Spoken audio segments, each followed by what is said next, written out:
বিসমিল্লাহির রহিম। উপস্থিত সবাই আসসালামু আলাইকুম।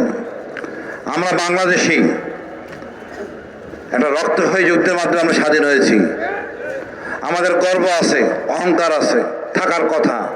ভারতের এটা নাই। আমাদের দেশের বড় সমস্যা হলো সুশীল, আর তার কর্ণধার হলো এই প্রথম আলো, ডেইলি স্টার। এনারা নিজেদেরকে কি মনে করেন জানি না। এনারা মনে করেন দাড়ি টুপি নিচু সম্প্রদায়ের। পরিষ্কার বুঝাই দিতে হবে, আমাদের হাদি মাওলানা ভাসানী এরা মাদ্রাসা ব্যাকগ্রাউন্ডের। আমাদের গর্বের আমাদের বিডিআর কমিশনের একজন জেনারেল ছিলেন, জেনারেল ফজলু, যে কমিশনের প্রধান ছিলেন, ইনিও মাদ্রাসা ব্যাকগ্রাউন্ডের। তো ছোট করে দেখার কিছু নাই। দেশে যত বিপ্লব হয়, এই বড় লোক আরামে থাকা লোকজন বিপ্লব করেন না, যুদ্ধ করেন না। আপনি দেখেন, একটা জুলাই বিপ্লবে কোনো নেতাদের নাম নাই, তার ছেলেদের নাম নাই। আছে যাত্রাবাড়ির মাদ্রাসা ছাত্রদের, আছে আমজনতা, ফেরিওয়ালা, রিক্সাওয়ালা, সবার। ৭১টাও ছিল তেমন। সুতরাং আমরা নিজেদেরকে ছোট মনে করব না। প্রথম আলো যদি বাড়াবাড়ি করে, প্রথম আলো নিঃশেষ হয়ে যাবে। প্রথম আলোকে পড়বে না, আমরা পড়া বন্ধ করে দিব। আমরা ৯০ ভাগ দেশের ৯০ ভাগ মুসলমান। আমরা তাও বলি শান্তপ্রিয়, শান্তভাবে থাকবো। আমরা অন্য ধর্মকে সম্মান করি এবং কাছে রাখি, কোনো রকম বিভেদ করি না। আমাদেরকে উস্কানি দিচ্ছে যাতে আমরা কিছু একটা করি। আরে ভাই, আগুন লাগালো ঠিক আছে, কে লাগাইলো বলেন না। আপনার ওখানে তো ভিডিও ক্যামেরা থাকার কথা, আপনার এখানে ফায়ার এক্সটিংগুইশার থাকার কথা, সেগুলি কোথায়? আপনার ডিউটি কোথায়? আপনারা তো নিজেকে নিরাপদ রাখেন নাই।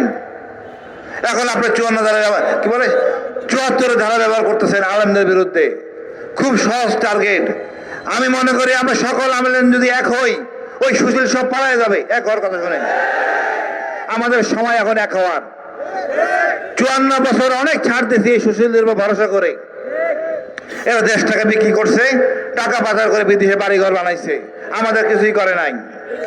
ডক্টর ইউনূসের উপর আশা ছিল উনি কিছু করবেন, একমাত্র ওনার সাথে আদিল ভাই আছে, আর কেউ নাই।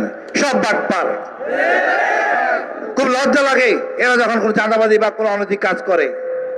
আশা ছিল এরা ২৪ ঘন্টা কাজ করবে, সপ্তাহে ৭ দিন কাজ করবে, কিছুই করে নাই। কোনো সংস্কার করে নাই। যে আগের মতোই নির্বাচন হয়, আপনারা আনছেন কেন? আমরা আগের মতোই নির্বাচন হচ্ছি।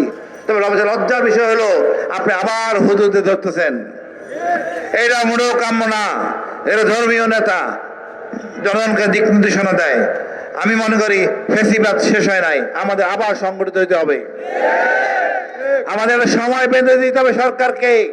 আপনি যদি না ছাড়েন, আপনার আসনে আপনি থাকতে পারবেন না। আমরা আবার শাহবাগ দখল করব। আমরা সম্পূর্ণ এলাকা দখল করে অকেজ করে দিবে সরকারকে। সকল বিদেশিদের বলবো, দেখেন এরা জালিম, ফ্যাসিস্ট এখনো যায় নাই। আমাদেরকে নিপীড়ন করতেছে। এই ফ্যাসিবাদ চলতে পারে না।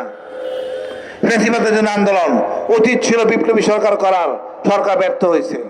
এবার যদি হয় কিছু, বিপ্লবী সরকার হবে, সব কটাকে প্রকাশ্যে ঝুলানো হবে, কোনো ছাড় দেব না। বাংলাদেশে ভারতে তারা থাকবে না। ভারত প্রেম বাংলাদেশে চলবে না। আগামী রাজনীতি ভারতের হবে না। আমি আমার সক্রিয়তা নিয়ে চলবো, বন্ধুত্ব করবো আরব দেশের সাথে, পাকিস্তান, চীন, ইরানের সাথে। আমরা সামরিকভাবে শক্তিশালী হব। দেখি আমাদের যে কারা শক্তিশালী। আমাদের একটা গর্ব, আমরা মারা গেলে শহীদ, এইটাই গেলে সবার ভয়। এই মর্যাদা আল্লাহ আমাদের দিছে। আমরা চেষ্টা করবো, আমরা সবাই হাতি হব, ইনশাআল্লাহ আমরা বিজয় হবে। এই সরকার বাধ্য হবে, বাধ্য করা হবে।